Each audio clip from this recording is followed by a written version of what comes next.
Good morning friends. इस video lecture series में हम लोग salient features of the Indian constitution देखेंगे। Salient features of the Indian constitution जो चैप्टर है, इसमें हम लोग इंडियन कॉन्स्टिट्यूशन के सारे ब्रॉड ओवरव्यूज़ जो हम लोग आगे के फ्यूचर चैप्टर्स में पढ़ने वाले हैं उसका एक जिस्ट देखेंगे, एक थीम देखेंगे और जानेंगे कि हमें आगे क्या क्या पढ़ना है।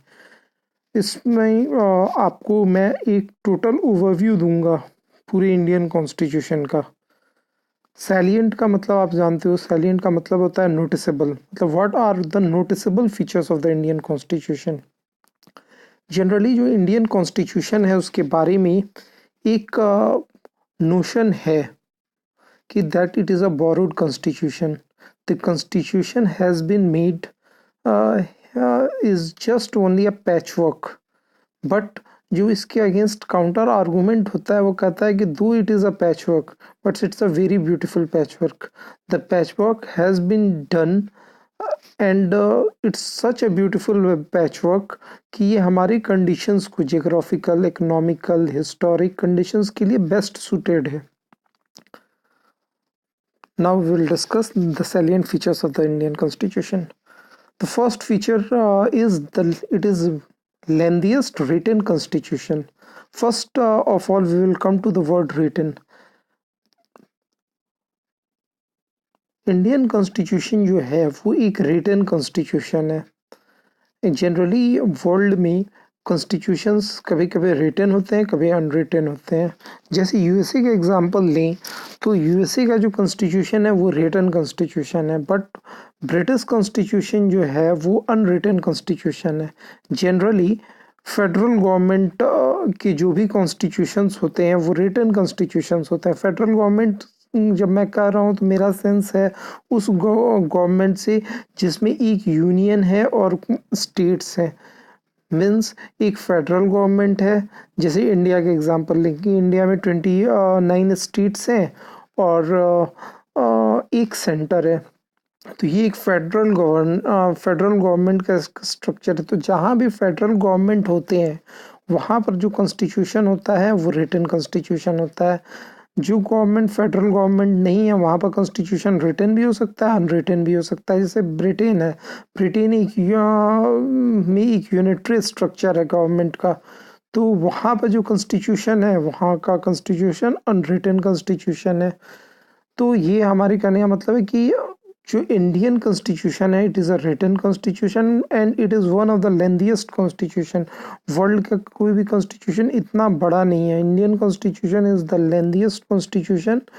एंड जब नवंबर 26 1949 को इस कॉन्स्टिट्यूशन को फ्रेम किया गया था और इसका वेटिंग हुआ था कॉन्स्टिट्यूएंट असेंबली के द्वारा और ये पास हो गया था, तब इस कॉन्स्टिट्यूशन में एक प्रीएम्बल था, 395 आर्टिकल्स थे जो डिवाइडेड थे 22 पार्ट्स में और 8 शेड्यूल्स थे।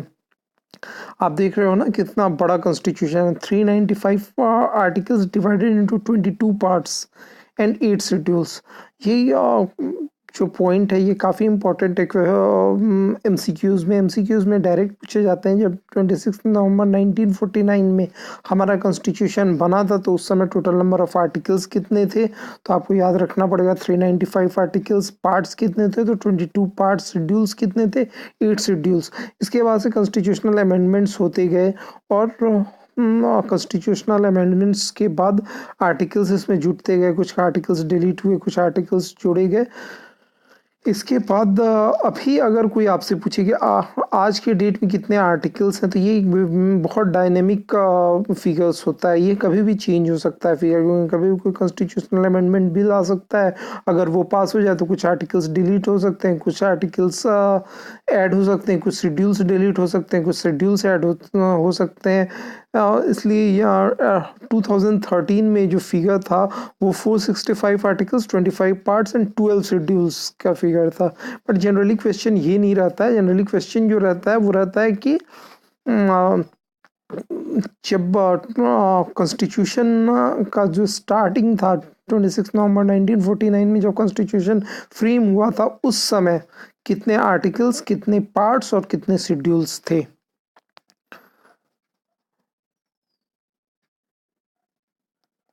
Why our constitution is so lengthy, ये एक फैक्टर आता है क्योंकि अ, हमारा जो कंट्री है वो उसका जोग्राफिकल एरिया काफ़ी बड़ा है। हिस्टोरिकल फैक्टर्स बहुत सारे हैं हमारे कंट्री में, already it was a colony of Britain, तो ब्रिटेन ने बहुत सारा चीज़ किया। हिस्टोरिकल बैकग्राउंड है इसका। एक है कि हमारा कॉन्स्टिट्यूशन जैसे अमेरिकन कॉन्स्टिट्यूशन है, मैंने फेडरल गवर्नमेंट के स्ट्रक्चर को डिस्कस किया कि उसमें एक सेंटर होता है और बाकी स्टेट्स होते हैं। तो अमेरिकन कॉन्स्टिट्यूशन है उसमें स्टेट्स के अलग कॉन्स्टिट्यूशन होते हैं और सेंटर का अलग कॉन्स्टिट्यूशन होता है। बट जो इंडियन कॉन्स्टिट्यूशन है उसमें एक ही कॉन्स्टिट्यूशन में सेंटर के बारे में भी लिखा हुआ है और स्टेट्स के बारे में भी डिस्कस किया हुआ है, इसलिए हमारा जो कॉन्स्टिट्यूशन है वो काफ़ी बड़ा है। डोमिनेंस ऑफ लीगल लिमिनरीज, जो हमारे कॉन्स्टिट्यूएंट असेंबली बना था पिछले अगर पिछला चैप्टर का मेरा आपने वीडियो लेक्चर सुना होगा तो उसमें मैंने बताया था कि कॉन्स्टिट्यूएंट असेंबली बना था जिसमें टोटल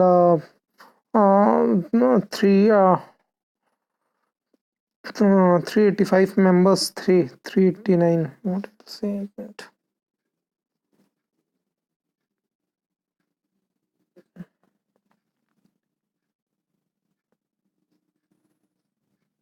389 मेंबर्स थे इसमें, जो टोटल 389 मेंबर्स थे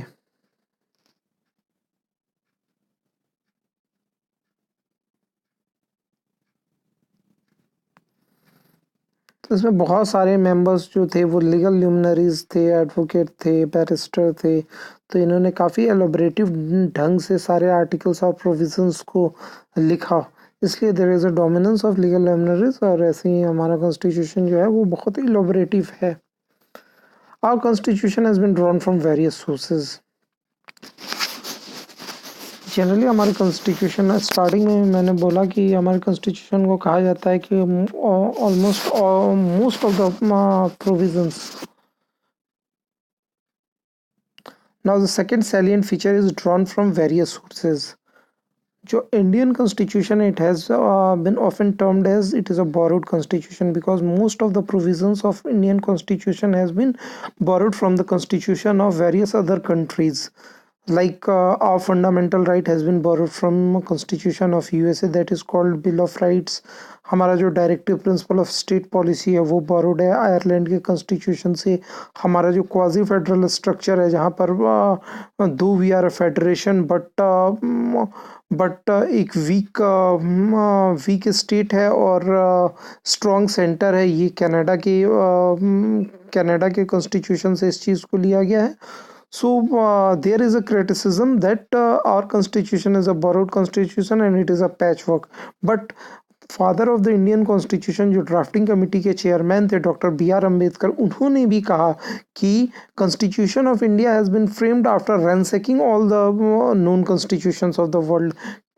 इसके बैकग्राउंड में जो हमारी ड्राफ्टिंग कमेटी थी उसने बहुत ज़्यादा वर्क किया और उसने जो वर्ल्ड के बेस्ट कॉन्स्टिट्यूशंस के जो बेस्ट प्रोविज़न थे जो इंडियन कंडीशंस में बेस्ट सूटेड थे उनको हमारे इसमें कॉन्स्टिट्यूशन में इनकॉर्पोरेट किया गया।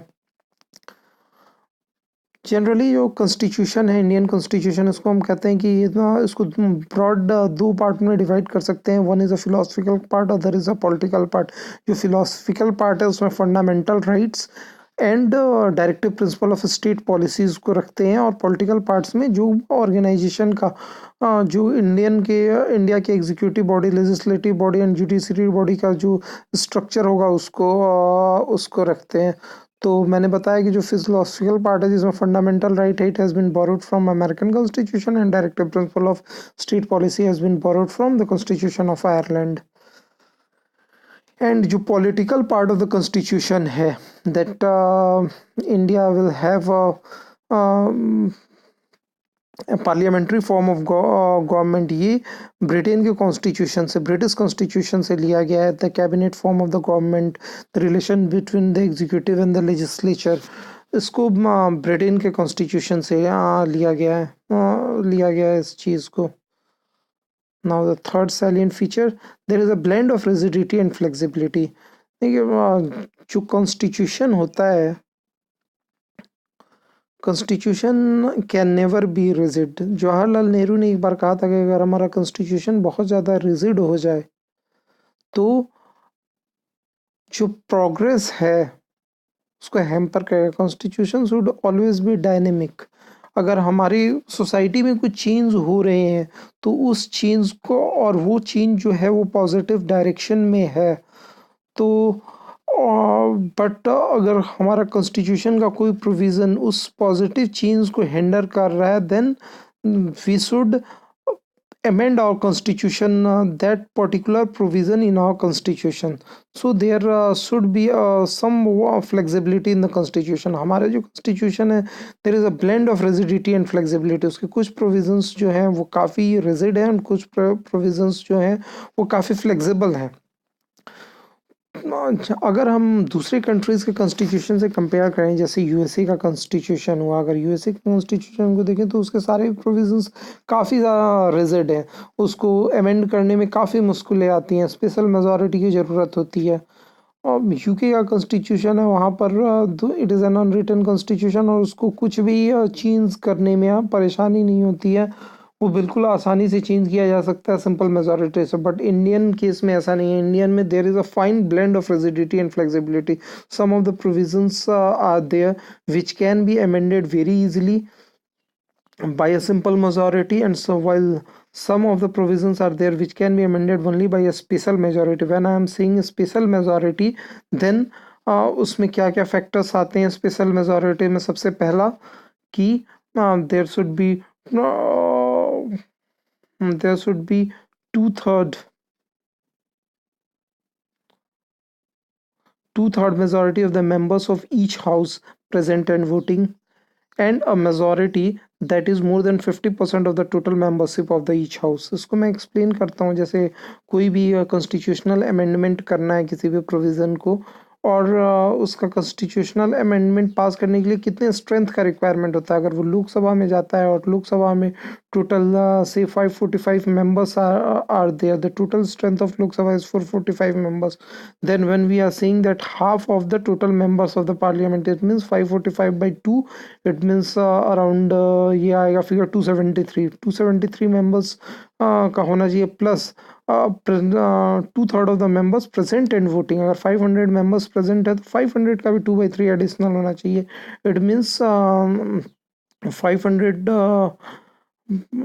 इंटू 2/3 अगर हम करें तो ये अराउंड 334 मेंबर्स टोटल होनी चाहिए।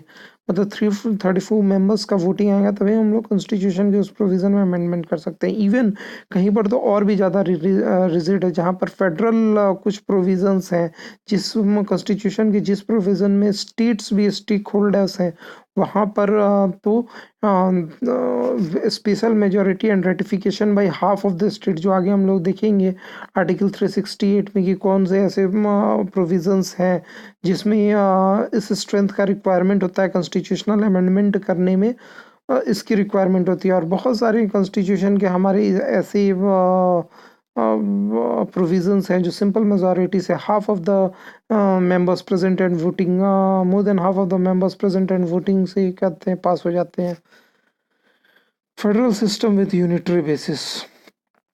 The fourth salient feature is federal that Indian constitution, though it is a federal, but it is quasi-federal और इट हैज़ अ यूनिटरी बायस।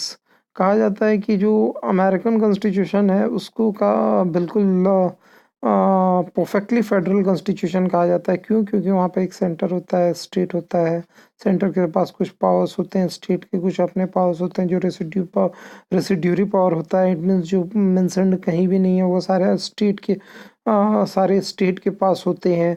दोनों की कॉन्स्टिट्यूशन अलग है, दूसरा टाइप के सिटीजनशिप होते हैं, कोर्ट्स दोनों के अलग होते हैं।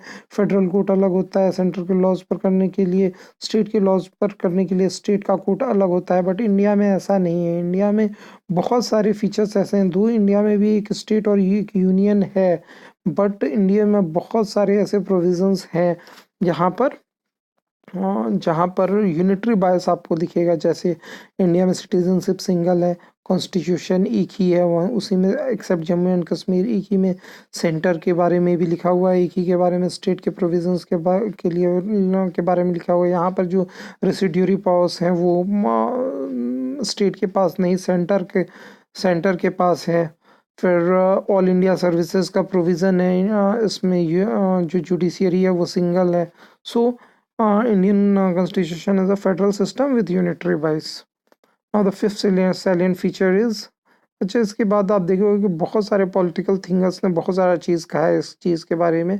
तो अगर हम किसी वेयर को कहें, वेयर का स्टेटमेंट देखें तो उन्होंने कहा था कि it is federal in form but unitary in spirit, it is quasi federal. Morris Jones को देखें तो उन्होंने कहा था it is a bargaining for federalism. Granville Austin को देखें तो इन्होंने इसको कोऑपरेटिव फेडरलिज्म कहा था।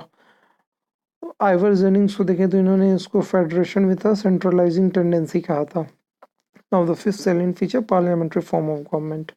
द कॉन्स्टिट्यूशन ऑफ इंडिया जो है इसमें parliamentary form of government, it has been borrowed from the constitution government of India act 1935 and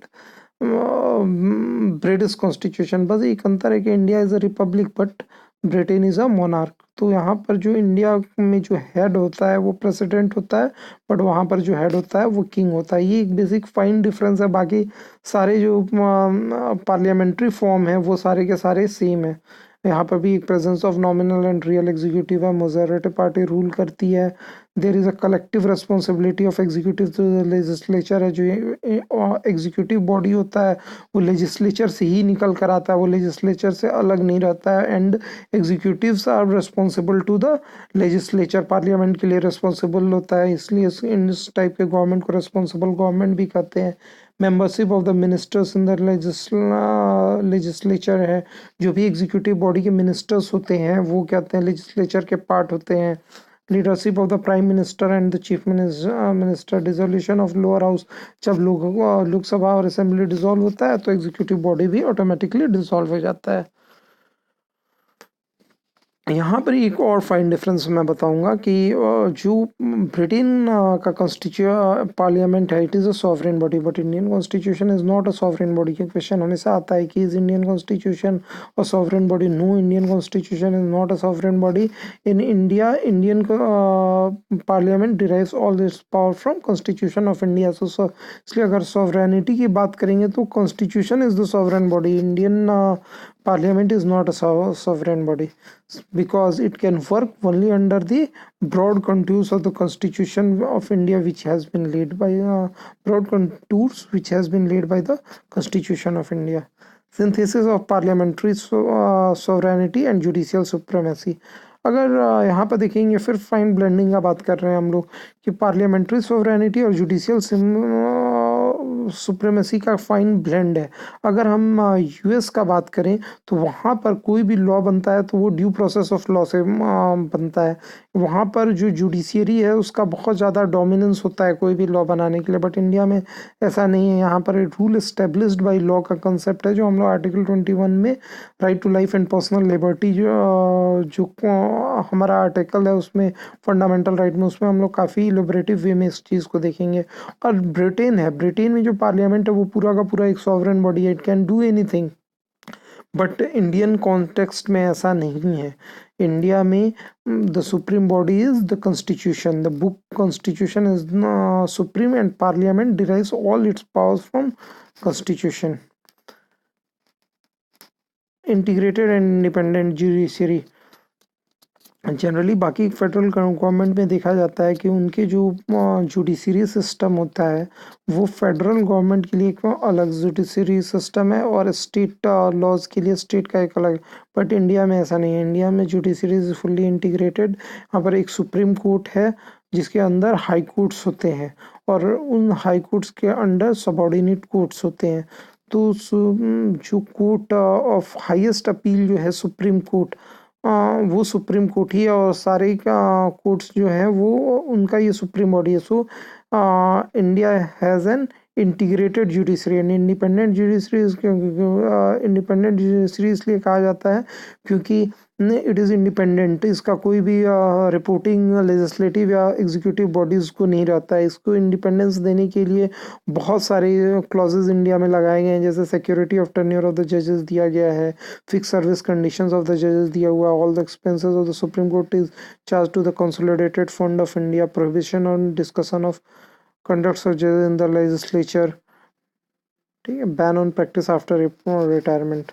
ये सैलिएंट फीचर जो देखेंगे वो है फंडामेंटल राइट। फंडामेंटल राइट जो है, now we'll see the eighth salient feature, that is fundamental rights। जो fundamental rights है ये बोरो किया है हमने यूएस के कॉन्स्टिट्यूशन में, जहाँ पर इसे बिल ऑफ राइट्स कहा जाता है। This is part 3 of the Indian constitution में इसका मेंशन है। और फंडामेंटल राइट्स को इलेबरेटिव वे में हम लोग देखेंगे जब हम इसे डिस्कस करेंगे। इसका हम सेपरेट 2-3 वीडियो लेक्चर सीरीज बनाएंगे इसका। The fundamental rights are meant for promoting the idea of political democracy. मैंने बताया था ना कि किसी भी कॉन्स्टिट्यूशन का एक फिलोसफिकल पार्ट होता है, एक पॉलिटिकल पार्ट होता है। This is the philosophical part of the Indian constitution. ये कुछ फंडामेंटल राइट्स देता है अपने सिटीजन्स को, और ये निगेटिव है इन द सेंस ये रोकता है एग्जीक्यूटिव को डिस्पोटिक होने से। It protects the their citizens from the tyranny of the executive and arbitrary law of the legislature। इसने कुछ ब्रॉड 6 फंडामेंटल राइट्स जो हैं वो है right to equality, right to freedom, right against exploitation, right to freedom of religion, cultural educational rights, right to constitutional remedies. अगर ये सारे fundamental rights violate होते हैं हमारे, तो we can directly go to supreme court which is the protector of fundamental rights, और वो issue कर सकता है writs to protect our fundamental rights. These writs are writ of habeas corpus, mandamus, prohibition, certiorari and quo warranto for the restoration of the rights. Fundamental rights के बारे में कहा जाता है कि they are also not sacrosanct, they are not absolute. इसमें भी कुछ रेस्ट्रिक्शंस हैं, कुछ मोरल सिचुएशंस के लिए, और जब इमरजेंसी की सिचुएशंस आए they can be curtailed, but some of the rights are fundamental rights are totally absolute. ये क्वेश्चन पूछा जाता है कि which of this fundamental rights are totally absolute. तो ये है आर्टिकल 20 एंड 21। आर्टिकल 20 में कन्विक्शन फॉर ऑफेंसेस के बारे में डिस्कशन है, एंड आर्टिकल 21 में right to life and personal liberty के बारे में लिखा हुआ है। फिर ये directive principle of state policy आता है। Directive principle of state policy has been borrowed from the Irish constitution. It is enumerated in part 4 of the constitution। इसी directive principle of state policy जो है ये basically name itself explains that this gives direction to the state policies, means state की जो policies होंगे वो किस direction में होंगे, उसका what will be the ultimate goal, ये वो बताता है। तो इसका बेसिक जो बेसिक जो इसका थीम है वो ये है कि if we will apply these principles in making the state policies, India will become a welfare state। These principles are fundamental in the governance of the country। तो क्वेश्चन पूछा जाता है which of the following are fundamental in governance of the country। तो fundamental rights रहता है, directive principle of state और policy रहता है। तो it means directive principle of state policies are fundamental in governance of the country, and it's with the duty of the state to apply these principle in making laws का। But जैसे मैंने बताया कि fundamental rights जो होता है वो justiciable rights है, but they are not non justiciable rights. जैसे equality before law, that is a fundamental right, but but right to work is a directive principle of state policy। तो ये justiciable नहीं है। एक बहुत लैंडमार्क जजमेंट था Minerva मिल का, उसमें सुप्रीम कोर्ट ने कहा था कि the Indian constitution is founded on the bedrock of the balance between fundamental rights and directive principles. Fundamental duties 10th salient feature. जब हमारा कॉन्स्टिट्यूशन फ्रेम हुआ था, जब इसमें 395 आर्टिकल्स थे, 22 पार्ट्स थे, तो फंडामेंटल ड्यूटीज उसमें कहीं नहीं था। इमरजेंसी के समय जब 42nd कॉन्स्टिट्यूशनल अमेंडमेंट आया, then Indira Gandhi made a committee that was under the chairmanship of Swan Singh, and that committee recommended कि कुछ फंडामेंटल ड्यूटीज़ भी होने चाहिए। तो 42nd कॉन्स्टिट्यूशनल अमेंडमेंट के बाद से total 11 fundamental duties article 51A में ऐड किए गए। These the part 4, which consists of only one article 51A, specifies the 11 fundamental duties जिसमें है to respect the constitution, national flag, national anthem, to protect the sovereignty, unity and integrity of the country, to promote the spirit of common brotherhood, to preserve the rich heritage. Now the 11th salient feature is a secular state. India is a secular state. Constitution में जब starting में जब constitution बना था तो कहीं पर भी ये नहीं लिखा हुआ था कि India is a secular state. After 42nd constitutional amendment उसके प्रीएम्बल में सेक्युलर वर्ड को फर्स्ट टाइम ऐड किया गया था। The preamble secures to all citizens, और भी कहीं पर क्लियर सेक्युलर वर्ड का तो जिक्र नहीं है, बट इंडियन कॉन्स्टिट्यूशन में बहुत सारे ऐसे चीज़ हैं जो बताते हैं कि India is a secular state. India का कोई भी ऑफिशियल रिलीजन नहीं है। प्रियम्बल में हमारे लिखा हुआ है कि we have liberty of faith, belief, faith and worship. ये एक सेक्युलर एस्पेक्ट को दिखाता है। The states are not deny any person equality before law और equal protection of the law. यह दिखाता है हमारे सेक्युलर फीचर को। The states are not discriminate against any citizen on the ground of religion, equality of opportunities for all citizen in matter of public employment. और बहुत सारे ऐसे features हैं जो कॉन्स्टिट्यूशन में जो लिखे हुए हैं वो हमारे सेक्युलर एस्पेक्ट को दिखाते हैं। जो वेस्टर्न कंसेप्ट ऑफ सेक्युलरिज्म है that is separation between the religion and the state. But India में ये निगेटिव कंसेप्ट नहीं है, इंडिया में पॉजिटिव कंसेप्ट है। Indian constitution embodies the positive concept of secularism, that is giving equal respect to all religion or protecting all religion equally. Universal adult franchise is the 12th feature. जब Indian constitution बना था तो पहले in British time जो franchise थी, जो लोगों को वोट देने के पावर्स थे वो बहुत लिमिटेड थे। वो लिटरेसी पर, आपका कितना इनकम लेवल है, कितने प्रॉपर्टीज़ हैं, उससे डिसाइड होते थे। बट आफ्टर इंडिपेंडेंस जब इंडियन कॉन्स्टिट्यूशन बना तो यूनिवर्सल एडल्ट फ्रेंचाइज दिया गया। उस समय स्टार्टिंग में जो एज का बैरियर था 21 years. It means if you are a citizen of India and you are more than 21 years of age, you have the voting, you have the right to vote. But after 61st constitution में इसको further reduce करके 18 years कर दिया गया। It was a very unique experiment in the constitution of India, जिसमें सबको voting rights दिया गया। And it is also called as a very successful experiment. Single citizenship. Indian constitution, though it is federal, but it has a single citizenship. It means, yeah, there are no two different citizens. If you are a resident of UP, then you will not have a separate citizenship of UP, but you will have only one citizenship, that is you are a citizen of India, and you can enjoy the rights equally wherever you are in the whole territory of India. Independent bodies, there are a lot of independent bodies are there. They are like Election Commission of India, Controller and auditor general of India, union public service state है। इसको काफ़ी elaborative way में हम लोग पढ़ेंगे। Emergency provisions are there.